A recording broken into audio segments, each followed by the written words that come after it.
Assalamualaikum warahmatullahi wabarakatuh. Yang terhormat Ibu Tri Harjawati selaku dosen pengampu pada mata kuliah kewirausahaan serta teman kelas yang saya banggakan. Puji syukur marilah kita panjatkan kepada Allah Subhanahu wa taala dan selawat serta salam semoga tetap tercurahkan kepada baginda Rasulullah Muhammad SAW. Baiklah, sebelum kita memulai presentasi hari ini, ada baiknya kita membaca doa terlebih dahulu. Bismillahirrahmanirrahim. Baik, di sini kami dari kelompok 4 akan mempresentasikan materi mengenai proses kewirausahaan yang dimana berisi tentang teori, konsep, dan strategi. Next. Kami dari kelompok 4 yang beranggotakan 1. Seli Lismanika, 2. Arkeyan Deska, 3. Indah Setiawati, 4. Ratna Dwi Lestari, 5. Aida Fitrianti. Next. Adapun materi yang kita bahas terdiri dari 1. Memulai dan menyiapkan bisnis baru yang akan dibacakan oleh Saudari Aida. 2. Strategi untuk memulai bisnis baru yang akan dibacakan oleh Saudari Indah. 3. Manajemen risiko usaha yang akan dibacakan oleh Saudari Ratna. 4. Analisis data dan pengambilan keputusan strategis yang akan dibacakan oleh Saudari Seli. Dan 5. Merencanakan peta bisnis atau business plan yang akan dibacakan oleh saya sendiri. Baik. Saya persilakan untuk pemateri pertama. Aida, dipersilakan. Ya, baik, terima kasih Arke selaku moderator. Kelly. Di sini saya akan menjelaskan tentang memulai dan menyiapkan bisnis yang baru.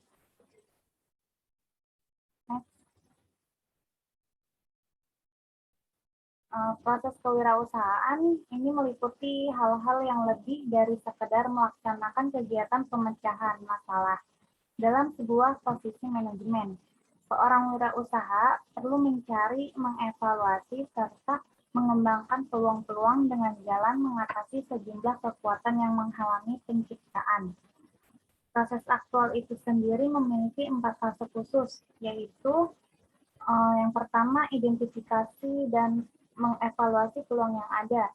Evaluasi peluang ini merupakan elemen yang penting dalam kewirausahaan dan yang paling kritikal dari proses kewirausahaan karena menginginkan seorang wirausaha apakah produk atau servis khusus dapat menghasilkan hasil yang diperlukan untuk sumber-sumber yang bermanfaat bagi seorang wirausaha agar mengidentifikasi peluang-peluang yang khusus. Dari cara mengidentifikasi sebuah produk itu ada beberapa langkah, yaitu memilih produk yang paling menjanjikan, membentuk kelompok kepentingan untuk produk yang dipilih, dan kelompok itu dapat dibagi menjadi 2 kelompok. Yang pertama adalah kelompok dengan tugas yang mempersiapkan identifikasi seperti merencanakan dan menyusun. Yang kedua ada kelompok pengumpulan data. Lalu ada menyusun daftar pertanyaan. Nah, hal ini bertujuan untuk mempermudah tim dalam melaksanakan identifikasi produk. Lalu yang kedua ada mengembangkan rencana bisnis. Kewirausahaan perlu adanya pengembangan usaha yang dimana dapat membantu para wirausahawan untuk mendapatkan ide dalam pembuatan barang-barang yang akan dijadikan produk yang akan dijual. Dalam proses pengembangan usaha ini, diperlukannya jiwa seseorang wirausaha yang mempunyai soft skill, yang berarti adanya ketekunan berani, mengambil resiko, terampil, tidak mudah putus asa, mempunyai kemauan terus belajar, memberi pelayanan yang terbaik kepada konsumen, bersikap ramah terhadap konsumen, sabar, pandai mengelola, dan berdoa. Selanjutnya ada sumber-sumber daya yang diperlukan. Sumber daya yang diperlukan untuk mewujudkan peluang yang ada perlu diketahui. Proses tersebut diawali dengan tindakan penilaian sumber-sumber daya yang dimiliki.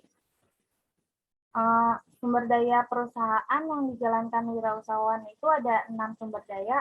Yang pertama ada sumber daya manusia, yang kedua ada uang, yang ketiga ada material atau fisik, yang keempat ada teknologi, yang kelima ada metode, Dan yang terakhir ada marketing atau pasar.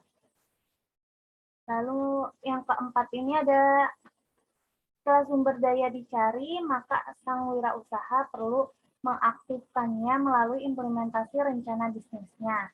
Dalam bukunya Noraga tahun 2002 yang berjudul Koperasi Kewirausahaan dan Usaha Kecil, terdapat 7 tahapan penyusunan rencana bisnis. Yang pertama yaitu next.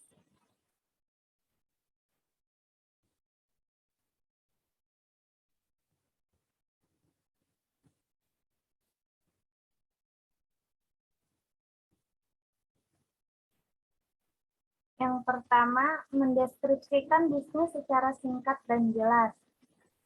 Misalnya itu bidang usaha yang akan kita buat, jenis barang atau jasa yang akan kita jual, ditulis mengenai potensi bisnisnya di waktu yang sekarang maupun di waktu yang akan datang. Dan jangan lupa juga untuk menulis manfaat bisnis yang kita buat untuk konsumen, peluang pasar, tempat produksi, tempat pemasaran, tantangan, kendala, dan masih banyak lagi. Yang kedua itu melakukan analisa pasar. Analisis ini dalam membuka bisnis sangatlah penting agar kita tahu seperti apa keadaan pasar. Apakah cocok dengan produk atau tidak. Dengan melakukan analisis pasar ini, kita juga tahu untuk menentukan target pembeli dan juga target penjualan yang akan kita capai. Yang ketiga ada analisa pesaing. Analisis pesaing ini untuk mengetahui seperti apa keadaan toko lain yang menjual produk sejenis, sehingga kita dapat membuat strategi yang tidak mudah ditiru dan lebih efektif. Yang keempat ini gambarkan desain dan pengembangan. Kita harus membuat desain bisnis yang akan kita jalankan dan bagaimana cara mengembangkannya. Desain bisa berupa tahap perencanaan yang akan kita lakukan. Dari pengembangan ini, kita juga dapat merencanakan anggaran yang dibutuhkan oleh bisnis kita. Yang kelima, ada gambarkan operasional dan manajemen. Memperlihatkan operasional dan manajemennya untuk mengetahui bagaimana mengatasi masalah ke depannya dan pembagian tugas manajemen, prosedur penugasan anggaran, pengeluaran, dan lain sebagainya. Lalu manajemen apa yang akan kita lakukan nantinya. Yang keenam ini faktor pembiayaan. Di faktor pembiayaan ini, kita harus merincikan keuangan yang ditulis secara rinci, seperti jumlah modal awal, pembelian produk, alat, dan lainnya. Hal ini juga memudahkan kita sebagai pembisnis dalam menulis perincian laporan keuangan setiap bulannya. Yang ketujuh, ringkasan bisnis. Hal yang terakhir tentunya membuat ringkasan bisnis dari bisnis yang akan kita buat. Kita bisa menambah kapan target waktu yang akan kita tentukan, kapan membeli barang, kapan membuka bisnis baru, dan lain sebagainya. Adapun cara-cara yang dapat dilakukan untuk memulai bisnis baru ada 11, yaitu yang pertama memilih nama logo, yang kedua memilih tempat usaha, yang ketiga memilih perlengkapan, yang keempat pemenuhan terhadap mesin dan alat produksi, yang kelima merekrut pegawai, yang keenam melakukan training persiapan dan uji coba, yang ketujuh memproduksi alat promosi, yang kedelapan memilih legalitas usaha formal atau non-formal. Legalitas usaha formal atau non-formal ini berarti legalitas usaha formal ini memiliki izin pada lembaga pemerintahan seperti perusahaan atau PT-PT besar. Dan yang non-formal ini dia tidak memiliki izin dari lembaga kepemerintahan. Contohnya itu seperti warung makan, pedagang kaki lima, atau pedagang asongan. Yang selanjutnya ada peresmian, selanjutnya ada proses tambahan, dan yang terakhir belajar dari common mistake. Selanjutnya akan dilanjutkan oleh Indah Setiawati. Baik, di sini saya akan menjelaskan tentang strategi untuk memulai bisnis baru. Yang pertama itu ada strategi wirausaha. Menurut Thomas Wezi Merdeka, dalam berbisnis dan berwirausaha memerlukan 9 langkah proses perencanaan strategi. Di antaranya itu yang pertama mengembangkan visi yang jelas dan menerjemahkan menjadi pernyataan misi yang bermakna. Wirausahawan yang sukses dapat mengomunikasikan misinya kepada orang lain. Yang kedua yaitu menilai kekuatan dan kelemahan perusahaan. Kekuatan adalah faktor internal yang positif, serta kelemahan merupakan faktor internal yang negatif. Kemudian mengamati lingkungan sekitar untuk mengetahui peluang dan ancaman yang dihadapi perusahaan. Yang keempat, mengidentifikasi faktor-faktor kesuksesan utama perusahaan. Faktor-faktor kesuksesan utama merupakan hubungan antara variabel yang dapat dikendalikan dengan faktor penting yang mempengaruhi kemampuan perusahaan untuk bersaing dalam pasar. Yang kelima, menganalisis persaingan. Pengetahuan para pemilik mengenai bisnis para pesaingnya harus sedalam pengetahuan mereka terhadap bisnis mereka sendiri. Next. Yang keenam itu ada menyusun sasaran dan tujuan perusahaan. Sasaran merupakan atribut yang berusaha dicapai oleh perusahaan yang bersifat umum dan berjangka panjang. Tujuan bersifat dapat diukur, dapat dicapai, masuk akal, tepat waktu, dan tertulis. Kemudian merumuskan opsi-opsi strategis dan memilih strategi yang tepat. Strategi adalah rencana permainan yang hendak digunakan perusahaan untuk mencapai sasaran dan misinya. Hal tersebut harus berpusat pada faktor-faktor utama yang telah diidentifikasi lebih awal. Kemudian menerjemahkan rencana strategis ke dalam rencana aksi. Perencanaan strategis belum lengkap bila pemilik belum melakukan tindakan. Dan yang terakhir, menentukan pengendalian yang tepat. Ada beberapa langkah dalam merencanakan pemasaran bagi usaha baru, yaitu antara lain yang pertama, terdapat langkah pertama yaitu penentuan kebutuhan dan keinginan pelanggan. Riset pasar harus diarahkan pada kebutuhan konsumen, misalnya barang apa yang diinginkan dan dibutuhkan oleh konsumen. Riset pasar dibutuhkan untuk menentukan segmen pasar yang kita tuju dan karakteristik konsumen. Langkah yang kedua yaitu memilih pasar sasaran khusus atau disebut special target market. Setelah mengetahui kebutuhan dan keinginan konsumen, langkah berikutnya adalah memilih pasar sasaran khusus, yaitu yang pertama ada pasar individual. Pasar individual adalah pasar yang memberikan layanan kepada individu tertentu untuk memenuhi kebutuhan secara individual. Jenis pasar ini sangat cocok untuk perusahaan kecil dan menengah. Kemudian yang kedua ada relung pasar atau yang disebut niche market. Salah satu strategi yang dapat dilakukan perusahaan kecil agar dapat bertahan adalah melakukan pemasaran relung. Meskipun segala jenis pasar telah dilayani oleh banyak perusahaan, namun masih ada pasar yang kurang diminati oleh perusahaan besar dan itu dapat dijadikan peluang bagi perusahaan kecil untuk memperoleh profit meskipun pasarnya lebih kecil atau lebih sedikit. Pada pemasaran relung, perusahaan kecil pada dasarnya menghindari persaingan langsung dengan perusahaan besar, sehingga memilih pasar yang tidak dimasuki oleh perusahaan besar. Persaingan dalam pasar relung bersifat lebih terbatas karena jumlah perusahaan yang bermain dalam pasar relung lebih sedikit dibandingkan pasar terbuka yang semua pasarnya telah dipenuhi oleh produk perusahaan besar dan juga perusahaan kecil. Yang ketiga itu ada segmentasi pasar.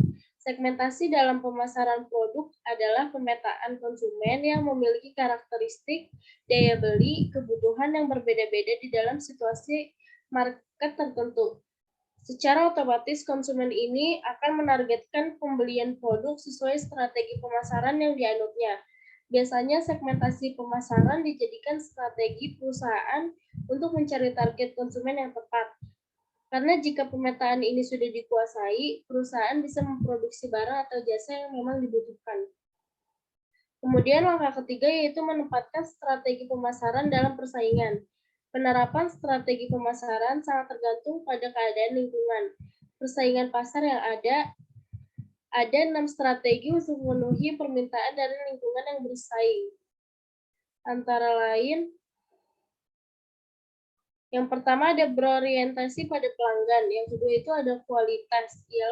Ialah yang mengutamakan TQM, yaitu Total Quality Management, atau yang bisa disebut efektif, efisien, dan tepat. Kemudian yang ketiga itu ada kesenangan, yaitu yang memfokuskan perhatian pada kesenangan hidup, kenyamanan, dan kenikmatan. Yang keempat ada inovasi, yaitu yang harus berkonsentrasi untuk berinovasi dalam produk jasa maupun proses.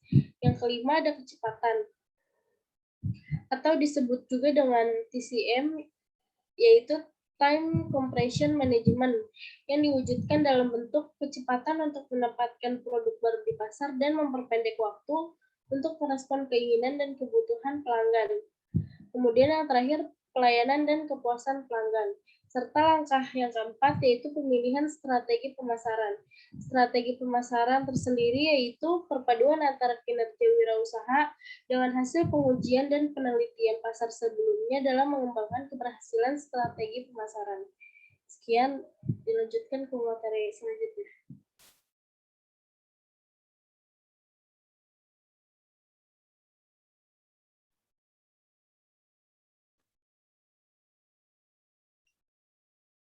Selanjutnya, saya akan menjelaskan tentang manajemen risiko usaha.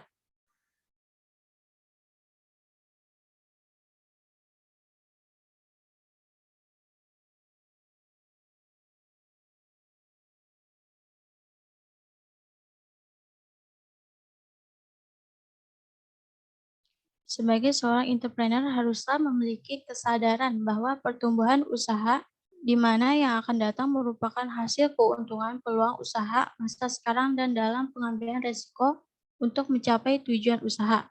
Jika dalam usaha tidak bersedia mengambil risiko, maka individu tersebut tidak akan pernah dapat mewujudkan bakat berwirausaha dan semangat kewirausahaan.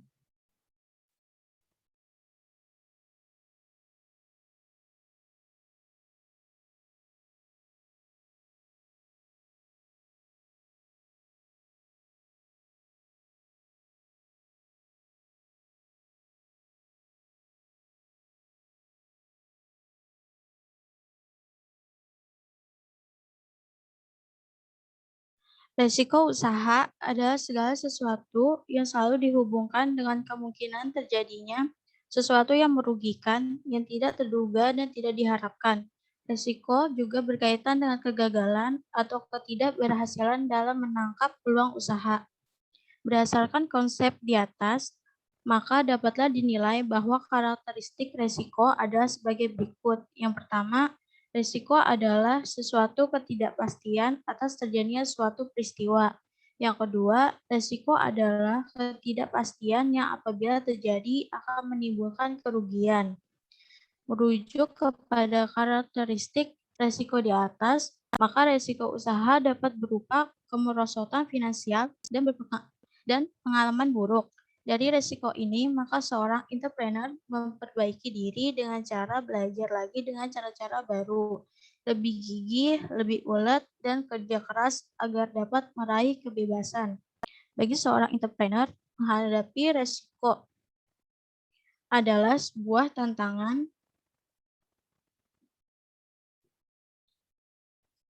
karena mengalami resiko berkaitan dengan kreativitas dan inovasi serta merupakan bagian penting dalam mengubah ide menjadi sebuah kenyataan. Pengambilan risiko adalah yang hakiki dan wajar dalam realisasi potensi diri sebagai entrepreneur. Pengambilan risiko melibatkan suatu kesadaran akan peristiwa-peristiwa yang terjadi, perhatian untuk masa depan, dan keinginan hidup di masa sekarang.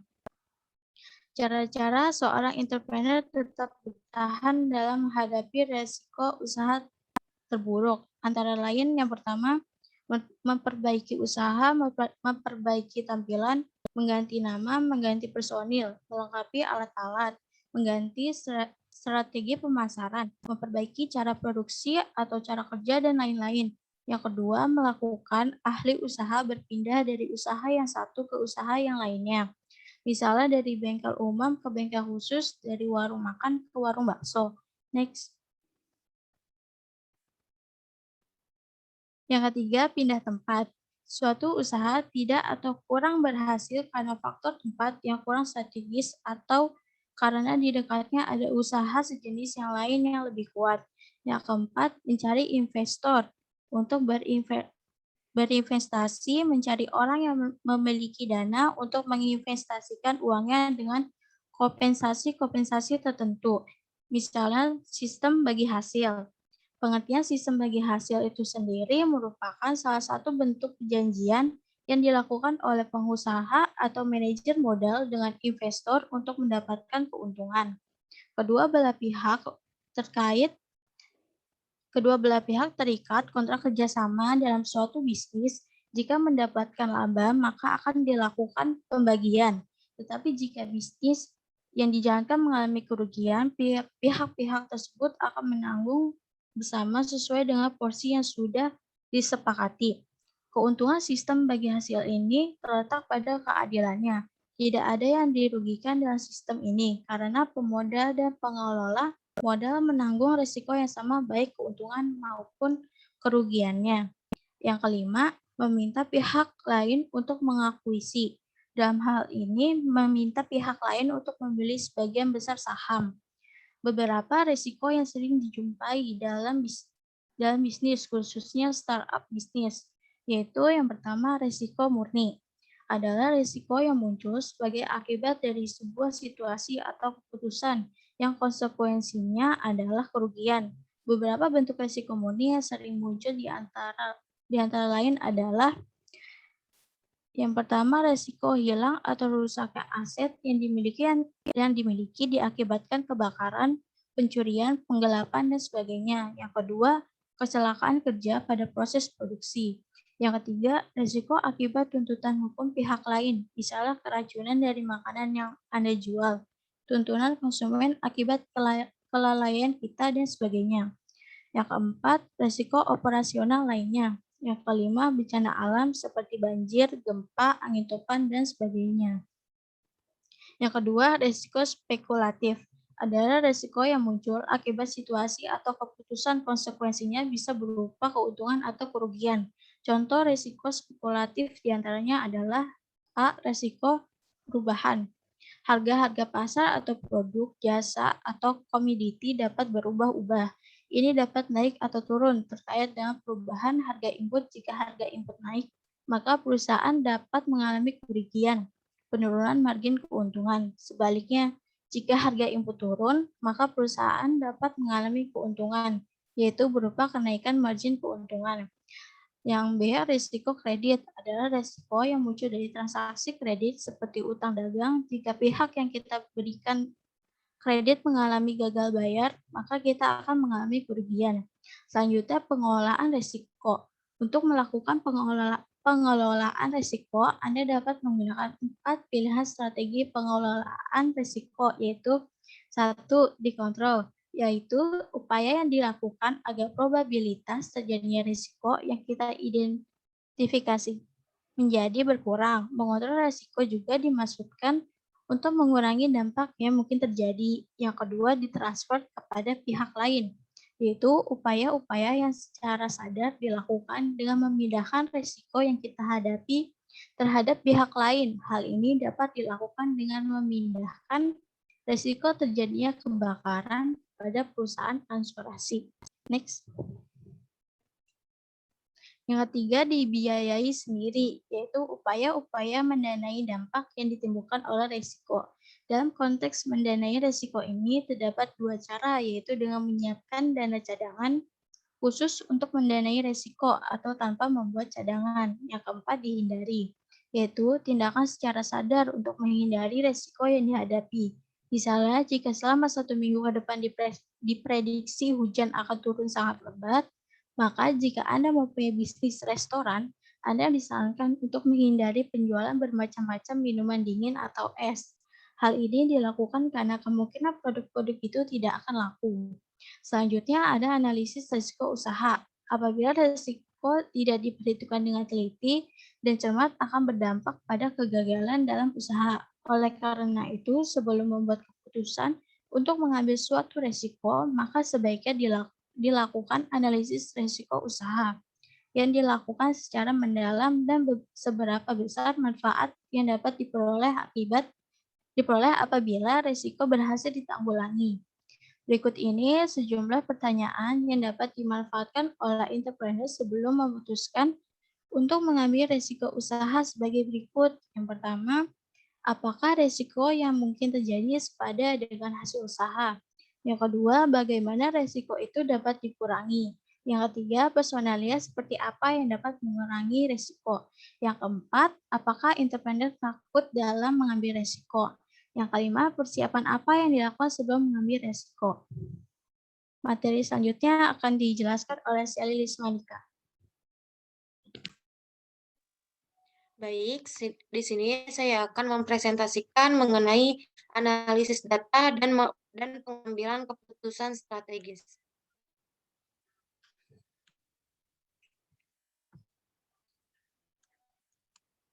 Di sini ada pengertian analisis kelayakan usaha.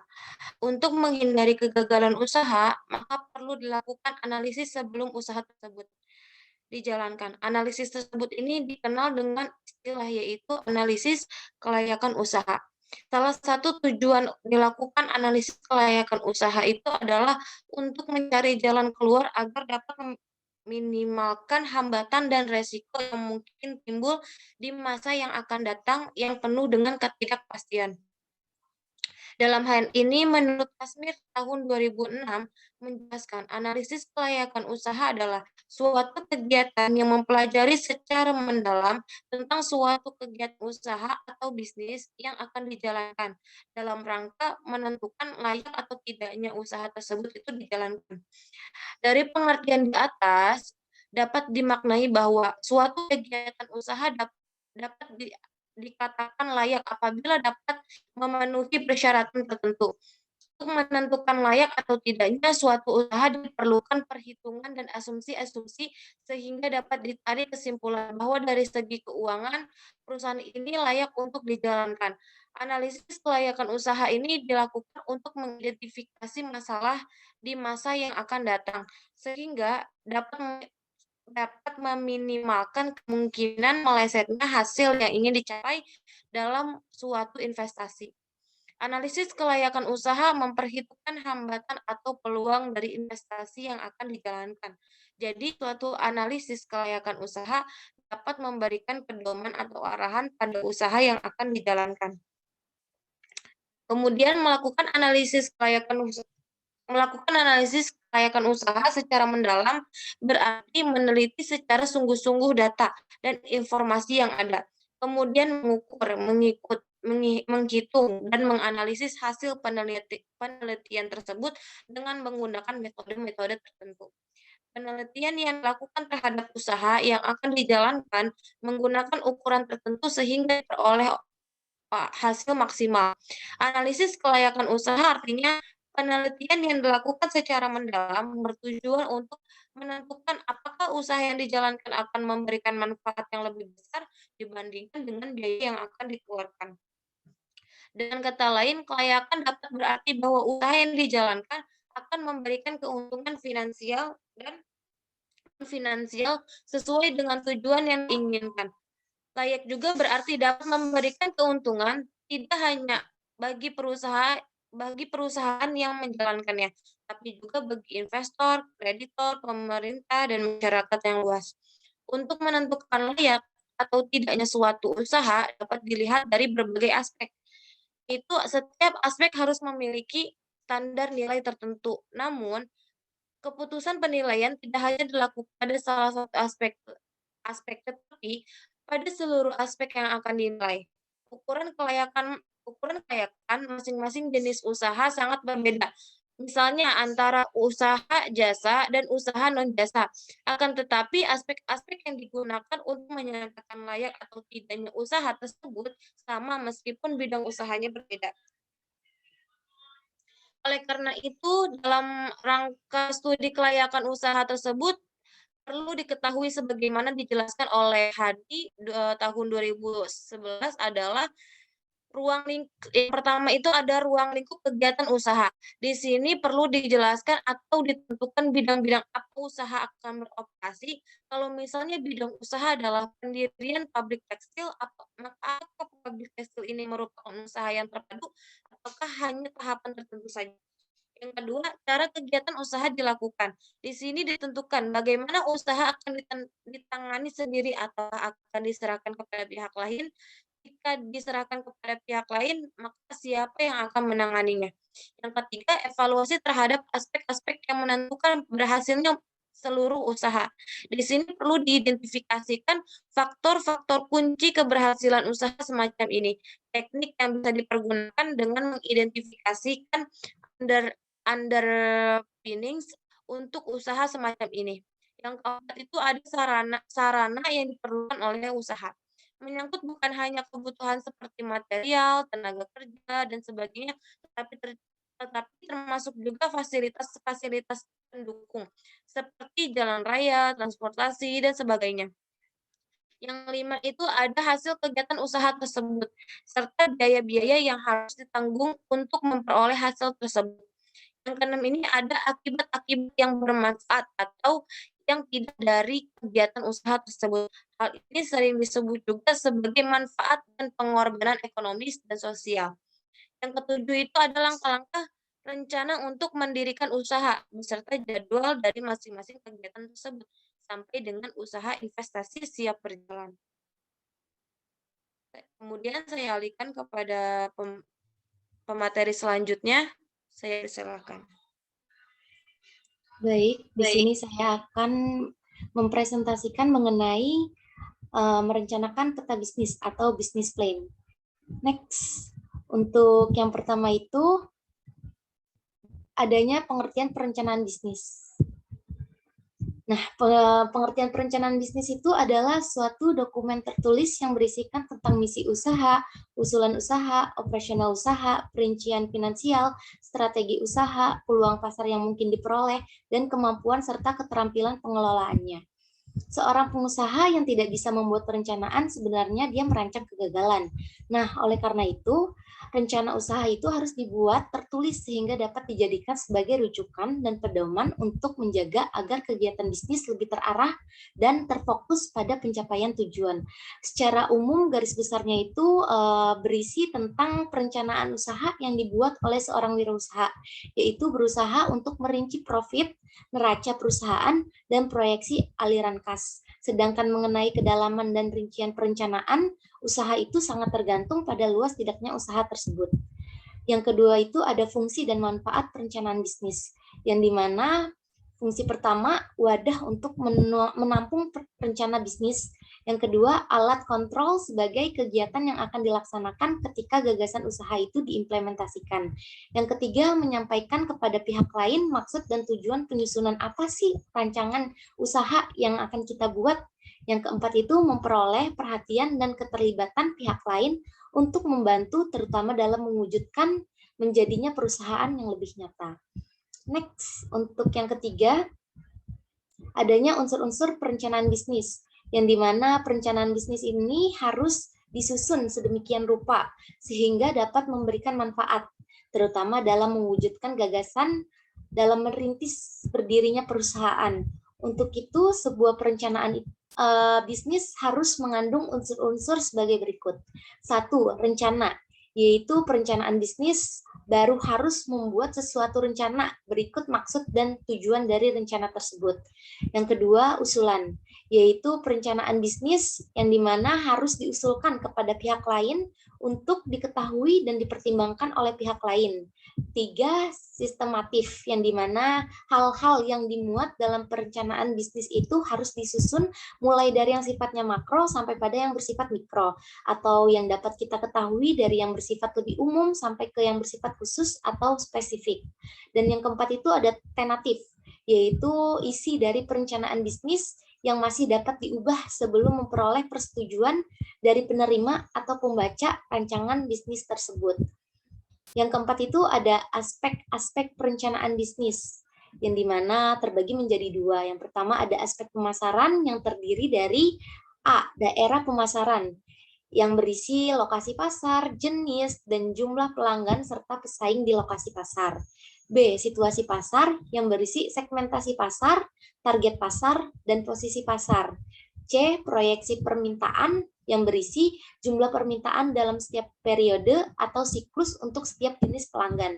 D. Strategi dan taktik pemasaran yang berisi berdasarkan spesifikasi usaha, produk dan unggulan serta kelemahannya dibanding dengan bauran pemasaran perusahaan pesaing.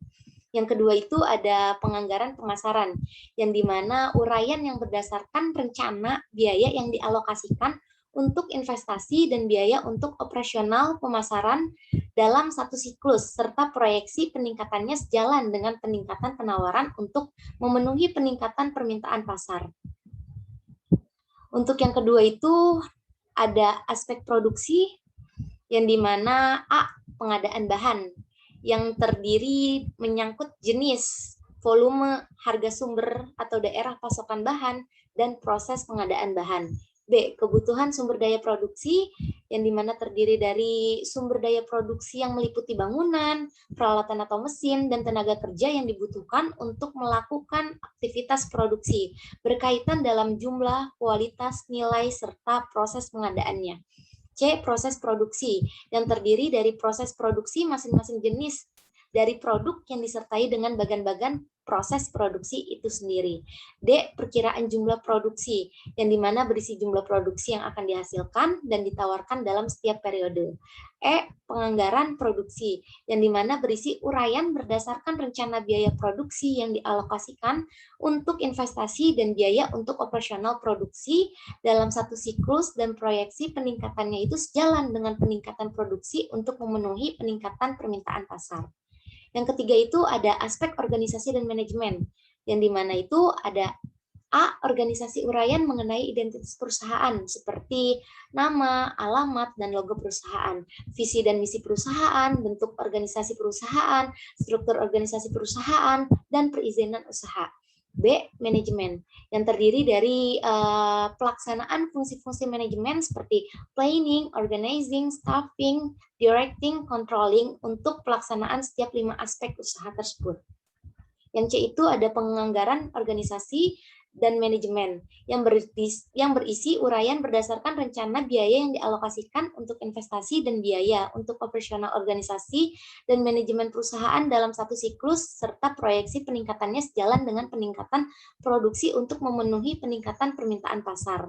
Yang keempat itu ada aspek pengendalian dampak lingkungan yang terdiri dari limbah, yang dimana dihasilkan dari aktivitas perusahaan yang terdiri atas limbah cair, padat, gas, dan suara. Yang B itu ada dampak biofisik yang terdiri dari uraian mengenai dampak positif dan negatif terhadap lingkungan biofisik di sekitarnya yang akan timbul sebagai akibat dari aktivitas perusahaan. Yang C itu ada dampak sosial budaya, yang dimana berisi mengenai dampak positif dan negatif terhadap lingkungan sosial budaya di sekitarnya. Yang D itu ada penganggaran pengendalian dampak lingkungan, yang dimana berisi berdasarkan rencana biaya yang dialokasikan untuk investasi dan biaya untuk operasional pengendalian dampak lingkungan dalam satu siklus dan proyeksi peningkatannya sejalan dengan peningkatan aktivitas perusahaan. Nah, untuk yang terakhir ini ada aspek keuangan atau modal yang berisi dengan kebutuhan modal awal, yang dimana kebutuhan modal awal ini seperti operasi perusahaan yang terperinci berdasarkan modal investasi dan modal kinerja serta sumber-sumber perolehannya. Yang B itu ada proyeksi neraca, yang dimana ini tuh sangat penting sekali ya untuk kita bisa memperkirakan jumlah pengeluaran dan pembiayaan operasi. Yang C itu ada proyeksi laba rugi, di mana kita dapat mengetahui besaran laba yang akan diinginkan. Jadi kalian tahu berapa harga jual produk itu sendiri. Caranya dengan membandingkan perkiraan omset dengan harga pokok penjualan dari biaya operasional. Lalu kita bisa menetapkan berapa persen sih harga penjualan sehingga kita dapat menghitung besaran potensi keuntungannya. Yang keempat itu ada proyeksi arus kas, yang dimana ini sama halnya ya dengan proyeksi laba rugi. Dalam perkiraan arus kas ini kalian hanya perlu menyusun nih estimasi dana yang dilaporkan guna untuk menunjukkan perubahan uang kas perusahaan startup kalian selama satu periode tertentu, semisal 1 tahun. Yang kelima ini ada analisis rasio keuangan, yang dimana sebagai suatu alat analisis yang digunakan oleh perusahaan untuk menilai kinerja keuangan berdasarkan data perbandingan masing-masing pos yang terdapat di laporan keuangan. Seperti yang tadi sudah dijelaskan di atas, laporan neraca, laporan laba rugi, laporan arus kas dalam periode tertentu. Jadi adanya analisis rasio ini untuk mereview kondisi perusahaan, baik permasalahan dalam manajemen, operasional, dan keuangannya. Baik, terima kasih. Selesai sudah presentasi kita hari ini. Terima kasih kepada pemateri yang sudah menyampaikan materinya dengan baik. Semoga materi yang telah kita sampaikan dapat bermanfaat untuk kita semua.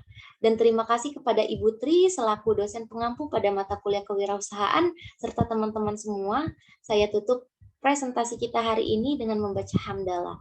Alhamdulillahirabbil alamin. Wassalamualaikum warahmatullahi wabarakatuh. Waalaikumsalam warahmatullahi wabarakatuh.